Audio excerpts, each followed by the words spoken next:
ঢাকা বিশ্ববিদ্যালয়ে দ্বিতীয়বার ভর্তি পরীক্ষা নিয়ে যারা ভর্তি পরীক্ষা দিতে পারে নাই তারা আদালতে একটি রিট আবেদন দায়ের করে। আমরা ঢাকা বিশ্ববিদ্যালয়ের পক্ষে আদালতে শুনানিতে অংশগ্রহণ করি। এই ঢাকা বিশ্ববিদ্যালয়ে দ্বিতীয়বার ভর্তি পরীক্ষা দিতে পারবে না, এই যে প্রজ্ঞাপন, এই প্রজ্ঞাপনকে চ্যালেঞ্জ করেই এই রিট পিটিশন দায়ের করা হয়। আজকে আদালত শুনানি অন্তে তাদের এই রিট পিটিশনটি উত্থাপিত হয়নি মর্মে খারিজ করে দেন, অর্থাৎ যাকে বলা হয় নট প্রেস রিজেক্টেড। এর কারণ হলো এই বিষয়ে অতীতে আদালতে এসেছিল। ঢাকা বিশ্ববিদ্যালয়ে 2014 সালে এই সিদ্ধান্ত নিয়েছিল যে দ্বিতীয়বার ভর্তি পরীক্ষা দেওয়া যাবে না। এর বিরুদ্ধে হাইকোর্ট ডিভিশনে রিট হয়, রিট মামলা শুনানি হয় এবং হাইকোর্ট ডিভিশনের মাননীয় বিচারপতি ফারাহ মাহবুবের আদালতে রায় ঘোষণা করা হয় এবং সেই রায়ে ঢাকা বিশ্ববিদ্যালয়ের সিদ্ধান্তই বহাল থাকে।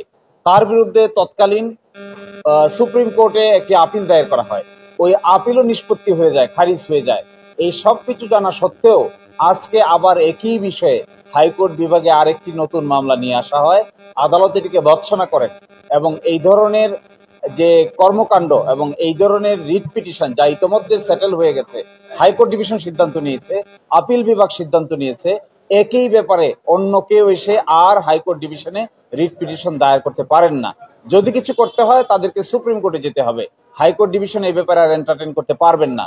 এই জিনিসগুলো বিবেচনায় নিয়েই ঢাকা বিশ্ববিদ্যালয়ের সিদ্ধান্ত বহাল থাকলো এবং এই রিট পিটিশনটি উত্থাপিত হয়নি মর্মে খারিজ করে দেওয়া হয়েছে।